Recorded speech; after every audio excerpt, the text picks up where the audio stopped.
La team, c'est Aku, on se retrouve pour une nouvelle vidéo et on va parler Japan Expo après un mois. Voilà, c'est passé il y a longtemps. J'ai pas eu le temps de faire des vidéos, mais je pense que vous l'avez vu si vous êtes abonné à mon Insta ou mon TikTok. Je vous conseille d'y aller parce que je suis beaucoup plus productif par là. Japan Expo était extraordinaire. On a eu l'arrivée de Seiko avec leur premier stand à la Japan Expo. C'était juste une folie et d'ailleurs on a même pu avoir accès à quelques Lilith en avance sur leur stand. Rodori a décidé de faire leur propre stand et de s'écarter de Kawasoft et je trouve ça un peu dommage parce que pour le coup ils étaient à côté, ils auraient pu faire un gros stand, ça aurait été sympa. Nioniba, on n'a pas entendu parler d'eux puisqu'ils n'ont pas eu de sortie. Je crois qu'il y a eu un retard sur leur grosse édition, leur grand format qui va sortir je crois au mois de septembre. Aku Actu reprend bientôt mais pour l'instant Aku est en vacances. Et bien sûr le stand de la culture ou le temple. Cette année c'était un temple, on est déjà énorme et vous avez réussi à boucher les allées. Il y avait tellement de monde, c'était incroyable. On a dû mettre 2 vigiles à un moment donné pour vraiment pouvoir faire circuler les gens, mais aussi pouvoir faire des contrôles. C'était waouh! Et c'est quelque chose qui m'a fait beaucoup plaisir, c'est qu'on se rend compte que le H-manga n'est plus tabou et qu'on revient un peu à quelque chose de normal. Enfin, si vous n'aimez pas, vous ne rentrez pas. Si vous n'avez pas l'âge, vous rentrez pas. Et si vous avez envie de tester, regarder pour rigoler, vous rentrez. Et ça fait plaisir puisqu'on n'est plus dans « Ah, ça c'est un truc de, voilà, le mot en paix. Ah, ça c'est un truc de dégénéré. C'est que des geeks dans des fauteuils. » Voilà. On est arrivé sur quelque chose d'autre où les gens ont envie de découvrir. Surtout, je trouve que l'arrivée de la romance, le côté comique, mais aussi des scénarios peut-être un peu plus poussés, des arcs narratifs, on a réussi à avoir de nouvelles personnes qui s'intéressent au genre et qui se disent « Ah, mais tiens, il n'y a pas que ça, le H-manga, c'est pas pour les détraquer. Il y a aussi des gens tout à fait normaux qui en lisent. » Ça devrait être accepté par tout le monde, mais écoutez, tout le monde n'a pas une éducation. Passons à mes achats, je suis très contente. Cette année, je suis pauvre. Et commençons par une première cause de ma pauvreté qui n'est même pas du manga. Regardez au détour d'une allée, qu'est-ce que je ne vois pas dans une story. Et après, on m'a prévenu aussi, donc je suis allée voir parce que je trouvais pas le stand. Machio. La bunny que je cherchais juste depuis des années, tu vois. Et il y avait Yuna. Bon, Yuna, elle était à 350 €, donc je vous avoue que je suis pauvre. Et en plus, ma chérie, je l'ai eu en réduction, puisqu'en fait, quelqu'un a foutu un coup de cutter qui n'est pas forcément visible ici. Voilà, vous le voyez? Non. Donc voilà, je l'ai payé 200 balles. Regardez juste comme elle est énorme. Même Matsume est plus petite. Bon, Matsume, elle est plus quali, tu vois, parce que là, c'est du plastoc. Mais ma Chio, regardez-moi ça. Un futur cosplay peut-être. Et sur le stand des petits créateurs, et je n'aurais pas dû le dimanche, puisqu'en fait, on m'avait dit qu'il y avait Sakimi-chan. Je sais plus si on dit son nom comme ça, bref. Je ne l'ai pas déballé, parce que je ne la déballerai que dans un appartement qui en sera digne. Regardez ma power. Donc si elle vient, mais normalement elle vient à plusieurs Japan Expo, clairement je vais acheter Makima et je vais acheter ses artbooks. Ces artbooks étaient juste magnifiques. À un moment donné c'était 100 balles, je venais de craquer pour une bonnie, j'ai pas pu tout prendre. J'ai pris pas mal d'illustrations que je pourrais pas vous montrer pour cause de censure. Mais voilà, je me suis bien ruinée chez elle. En même temps, vous avez vu, elle fait autant bien les hommes que les femmes, j'étais obligée de prendre tout. Donc je me suis pris une belle Rebecca en simple pour moi et en plus 18 pour monsieur. Et après je me suis pris aussi un magnifique Toji et Léon Esquinedi qui est juste magnifique, j'ai envie de saigner du nez. Mais parlons H-manga et commençons. Bah en fait rien ne va être dans l'ordre, comme ça vous pourrez pas scroll par maison d'édition, je vais tout vous montrer dans le désordre. J'ai craqué pour un dojin de chez Hirodori Citron. Il faut savoir qu'en fait, ils avaient ramené plein de goodies. D'ailleurs, j'ai réussi à choper une dinguerie, je vais vous la montrer après. Mais en fait, ils vous donnaient des tomes, vous ne pouviez pas choisir les signatures à l'intérieur. Et voilà, il y avait des tomes signés des auteurs, donc j'étais trop contente. Il me restera plus qu'à lire mon petit dojin et vous le présenter. En plus de ça, c'est des belles femmes. Et je suis très contente parce que moi, j'ai une signature très kawaii, tu vois. Je me suis dit j'allais avoir un truc peut-être trash et en fait c'est tout mignon. Et d'ailleurs si vous voulez voir plus sur mon Insta, je vous ai montré toutes les signatures qui étaient disponibles sur le stand. Sur le stand d'Hirodori, j'ai pu y aller en avant-première et donc découvrir ce qu'ils proposaient sur le moment. Donc on avait des tomes en anglais, des tomes en français et des tomes en japonais dédicacés. Mais surtout, en fait, ils avaient importé qu'un exemplaire de ça. Autant vous dire que j'ai sauté sur l'occasion, je leur ai dit écoutez, est-ce que je peux le prendre dès maintenant? Je vais l'acheter maintenant parce qu'en fait, si vous en avez qu'un, je le prends tout de suite. En plus de ça, il s'agit en fait des succubes, de Une succube à la maison, de leur titre phare. Voilà, l'auteur de Gaming Harem aussi, si vous connaissez un peu plus peut-être le titre. Et voilà. Donc je suis très très contente. C'est vraiment quelque chose en plus que je voulais acheter via Mandarake. Donc vous vous doutez que ça coûtait une blinde. Et là, j'ai réussi à l'avoir pour 3 fois rien. Donc je suis trop heureuse, vraiment. C'est mes précieux. J'ai pas envie de les mettre dans ma mangatech. J'ai juste envie de les mettre sous bulle. Genre, c'est des trucs sacrés. J'ai récupéré mon petit tome de Sweet Earth. Donc je vous avoue, Gumna, c'est pas ma cam. Je vais pas vous mentir, ça fait un peu vieillot. C'est pas mon délire. Je pense que les fans de vintage, vous allez adorer parce que je pense qu'en fait, si vous êtes fan de ces genres d'œuvres, c'est surtout le côté comique, un peu plus romancé, avec un trait aussi assez particulier puisque c'est assez distinct. Voilà, moi c'était pas ma cam, mais je récupère mon petit tome parce qu'il me faut découvrir tout. TS Révolution ne plaira pas forcément à tout le monde, mais qu'est-ce que j'aime cette autrice. C'est l'autrice de Gaming Harem, Eurysis. Et j'ai plus le nom, mais c'est L'éternel printemps. Voilà, j'ai un trou de mémoire, excusez-moi. Comment dire, cette autrice arrive toujours à nous surprendre par ses arcs narratifs qui sont tous totalement différents. Et là, on se retrouve dans un truc, mais juste hilarant, qui peut perturber au début, puisque c'est des hommes qui vont se transformer en femmes, et vous l'avez vu dans le titre, c'est une révolution féminine, ça part dans quelque chose d'assez hard, donc on n'est pas sur quelque chose de soft, mais le mot improbable est vraiment fait pour ce titre. L'île aux étudiantes brûlantes, donc c'est encore une fois un petit arc narratif, et là-dessus, je dis bravo à Hot Manga, clairement, parce que ça fait plaisir de voir beaucoup plus d'arcs narratifs. Là, c'est un petit harem, voilà, tranquille. Franchement, à la cover, je m'attendais à plus. Au final, c'est assez soft, voilà, c'est une belle lecture pour l'été. Un trait, par contre, qui est juste incroyable. Alors ça, le trait, je ne dirais rien. Mais niveau scénario, il m'a manqué ce petit truc. Je suis vraiment contente parce qu'avec Hot Manga, on retrouve toujours des auteurs, mais toujours avec des styles assez particuliers. Et là, on a, alors je dirais pas le titre, parce que je vais jeter des sorts, mais l'auteur, tout simplement, de Sokyuki est coupable de V. Et vous l'avez vu, c'est toujours très fandom, les femmes prennent le dessus, mais c'est en même temps insolite, il y a des rapports entre femmes, il y a plein de choses. Et là, c'est une histoire de ninja avec des missions et en même temps des guerres de manipulation, c'est top. Franchement, j'ai adoré. Comment je suis censée vous censurer celui-là? Je vais vous le mettre très loin, et même là, je fais comme ça. Voilà, c'est tout. C'est tout simplement Seiko qui nous a sorti un doujinshi, et en gros c'est l'album photo de Pisame, et je trouve que c'est une pièce assez sympa, même s'il y a des persos que j'aime pas du tout, il y a des persos non. Mais je suis très très contente qu'on ait cet album de fin d'année, puisque ça fait genre un petit goodies, un petit truc, et ils avaient tellement de goodies d'ailleurs sur leur stand, on n'en parle pas assez, mais les cartes, la jumbo, vous aviez des tomes en VO, vous aviez des tomes je crois en anglais, il y avait aussi du bara. Parce que ce qui est bien aussi, c'est qu'il montre un peu de tout. Nous, avec Hot Manga, donc vous avez le côté Anna, mais vous avez aussi le côté Yuri. On est un peu séparés, mais à côté. Mais eux avaient aussi ce côté sensuel avec le bara. Et je trouve ça trop cool de montrer un peu de tout. Si vous achetiez Amour impur, en plus, ils avaient cette magnifique cover dessinée et fait exclusivement pour la Musardine. C'est pas une dinguerie. C'est juste pas une dinguerie d'avoir une cover comme ça qui est juste magnifique. En plus de ça, ils ont sorti un gros pavé, Healing Touch, le dernier Shiwazu no Okina, et je suis très contente. C'est toujours aussi what the fuck, c'est Shiwazu no Okina. On rigole, c'est marrant, c'est insolite. Ça nous rappelle un peu notre époque Covid, voilà, sauf que là, les tests PCR sont un peu plus spacey. Alors là, Hirodori ne me facilite pas la tâche, je vais vous le mettre là. Le Harukanabi, vous connaissez, spécialiste du fluide. Et j'aimerais qu'on parle un peu des doujins, puisque le doujin, c'est vraiment quelque chose qui explose, puisque vous l'avez vu, on en a vu chez Seiko, Hot Manga a sorti sa ligne, et vous en avez aussi chez Hirodori Citron, mais là, Hirodori Citron, je pense qu'ils ne se rendent pas compte du niveau de budget.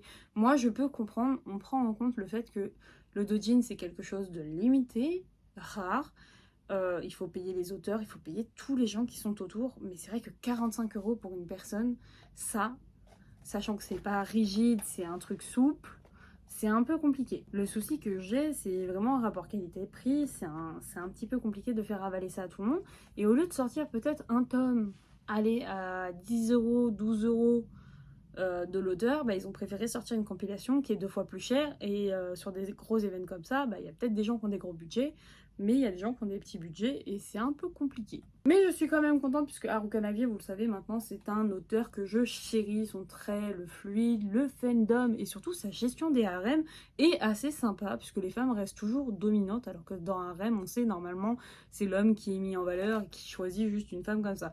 Là, c'est vraiment elle qui décide et qui prennent toujours la main et vous le verrez, c'est tout le temps comme ça dans ses œuvres. On retrouve en grosse partie 3 chapitres d'une livraison de Succube et après on aura 3 doujins à lui, voilà, qui sont très sympas. D'ailleurs, je les ai en VO, donc je suis contente parce que je les ai en édition simple et en compile.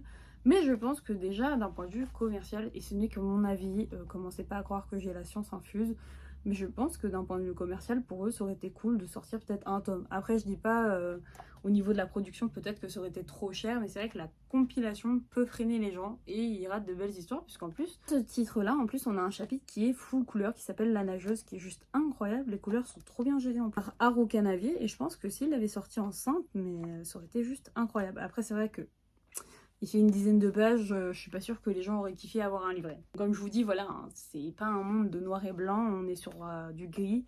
C'est vrai qu'il y a plein de choses peut-être à étudier de leur part, et nous aussi comprendre que le doujin, voilà, c'est aussi au-delà d'un simple manga, c'est aussi une pièce de collection. J'ai récupéré aussi un petit Animeland et je suis très contente puisque Erwan a participé à des interviews. D'ailleurs, je l'ai aidé sur certaines choses et je suis très contente. Il y a juste peut-être quelque chose qui me chagrine dans ce Animeland, c'est que j'ai l'impression qu'il n'est pas poussé, ou en tout cas, c'est juste qu'il a une version du monde de hentai qui date, qui est un peu plus masculine, même si il y a vraiment plein de choses à apprendre. Franchement, c'est pas acheté à la poubelle, hein. En plus de ça, on a des super posters. Alors ça, je me suis régalée pour vous dire, hein. Alors, surtout quand il y a du Akatsuki Miyoto et l'auteur, je l'ai plus, mais l'auteur de Scandale. Oh, Scandale, c'est un artbook. Vraiment, il est beaucoup trop beau, Scandale. Rien que, tu vois, à la tête de la dame, on voit que c'est un truc rétro. Les animes qui ont été choisis sont un peu vieillots, je trouve. Après, le but, c'est de faire découvrir le H-manga, donc en vrai, tout est bon à prendre. Personnellement, je l'ai pris, je l'ai lu et je l'ai trouvé très intéressant, même si j'ai mis un mois pour le lire parce que je suis dyslexique. J'ai vu aussi qu'ils allaient sortir une encyclopédie, donc ça va être cool. J'ai hâte de la voir, vraiment, je vais la lire day one, ça va être trop cool de voir ce qu'ils ont proposé. Mais vraiment, si jamais ils veulent faire une partie 2, et surtout montrer aussi peut-être tout ce qu'il y a à offrir dans le H-manga, ce qui a évolué aussi, parce qu'il y a pas mal de choses quand même. Je dis pas non. Regardez ma beauté. Voilà, Eve, je vous ai dit que ce serait dans le désordre total. Voilà, petit tome 2 de H des Manon 13. Donc Ridget était censé venir à la Japan Expo, mais il y a eu des problèmes et donc malheureusement il n'a pas pu se déplacer et je suis un peu deg. Je veux ma signature, je veux une belle Eve. Ridget, viens. Et viens avec ses artbooks. S'il peut venir avec ses artbooks en même temps, je ne dis pas non, franchement. Ou si Seiko veut signer ses artbooks et les publier, on dira pas non non plus, hein, parce que moi, franchement, je prends tout ce qu'il fait. J'adore son trait, j'aime le fait que là, ce tome 2, il est vraiment punchy, on est beaucoup sur l'histoire, et en plus de ça, on commence à nous intégrer des personnages mystérieux. Surtout des femmes très très badass, je vous spoil pas mais vraiment j'ai adoré. Et d'ailleurs le comptoir du rêve a sorti une jaquette exclusive avec cette dame, donc voilà, cette dame mystérieuse. Donc on a un tome avec un vernis soft touch, donc personnellement je l'appelle peau de pêche parce que vraiment il est aussi doux qu'un cul de bébé ce H-manga. C'est très beau et en plus de ça je trouve que ça met beaucoup plus en valeur, vous voyez les détails, des couleurs, je trouve que ça rend beaucoup plus joli. Ah, petite déception, Twin Milf. Voilà. Je sais que beaucoup m'en ont parlé et moi je vous avoue bah, déjà les shapes c'est pas mon délire. En fait les femmes au gros sein on dirait ma mère, voilà, donc je suis pas très fan de ce genre de shape parce que j'ai pas envie de voir ma daronne en fait. Et en fait vous voyez le premier tome additionnel, c'est un petit peu ce qui me dérange dans ce tome. Le souci que je vais avoir c'est tout simplement que en fait si vous n'avez pas lu le H-manga, vous pouvez lire ce tome mais il n'a aucun intérêt, c'est du cul pour du cul. À part si vous aimez ça, franchement. Mais avoir à peine 15 pages pour ça, alors qu'on n'a pas les tomes. Et en fait, je pense qu'il y a un problème de marketing. Parce qu'en fait, si une maison d'édition, ou même eux, avaient sorti juste au moins le premier tome de Twin Milf, bah j'aurais trouvé ça trop intéressant. Parce que je me dis, ah, du contenu en plus, on va en savoir plus, tu vois. Non, c'est juste un tome additionnel d'un truc qu'on n'a jamais eu en France. Donc en fait, si vous l'avez pas lu en anglais, vous comprenez rien. Et ça, c'est vraiment ma déception. Et j'avoue que côté marketing, je comprends pas. Là, c'est lunaire pour moi. Du coup, je n'ai pas du tout aimé.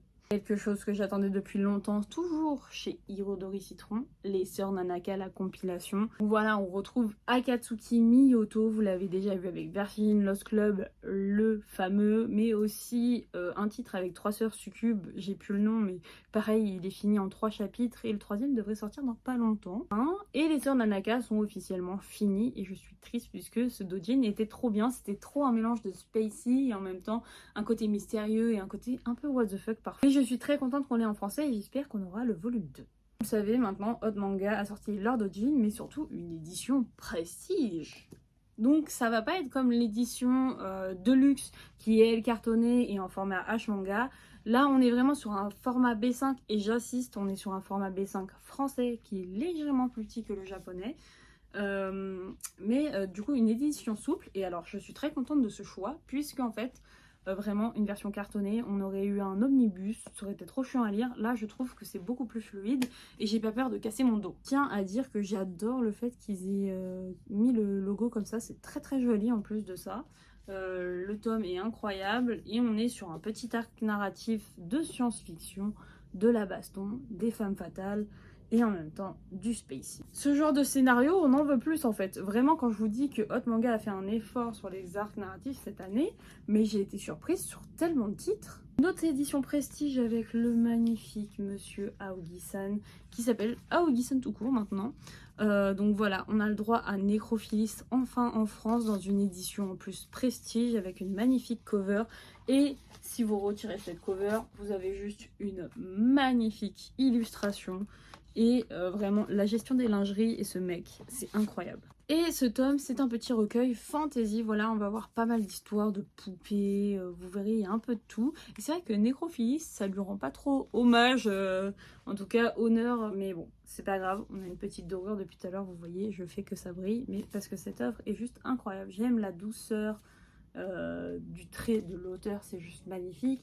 Et on est toujours dans des choses assez étranges et en même temps assez douces. Et peut-être que c'est aussi le fait qu'il colore ses histoires, je sais pas, avec un ton pastel, mais il y a un ton que j'aime beaucoup trop. J'ai eu un coup de cœur pour Fujimaru en 2024, je pense que vous l'avez assez su, ceux qui étaient sur le stand de Hot Manga à la Paris Manga et à la Japan Expo. Je vous ai assez saoulé et assez recommandé Love Me Tender de Fujimaru. Mais est-ce qu'on peut parler de Your Song que Lilith vient de sortir, puisque de base en fait je connais Fujimaru grâce à ce titre qui est doux, amer.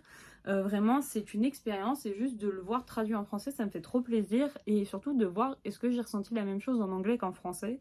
C'est quelque chose que personnellement j'adore faire parce que on ne traduit pas forcément les mêmes choses puisqu'on n'est pas traducteur professionnel perso. Et en fait, il faut savoir que Love Me Tender et Your Song sont tout simplement reliés par une histoire. En plus de ça, regardez, on a une magnifique cover réversible. Si vous voulez la mettre en version plus soft, on pourrait limite croire que c'est un grand format, un shoujo en grand format.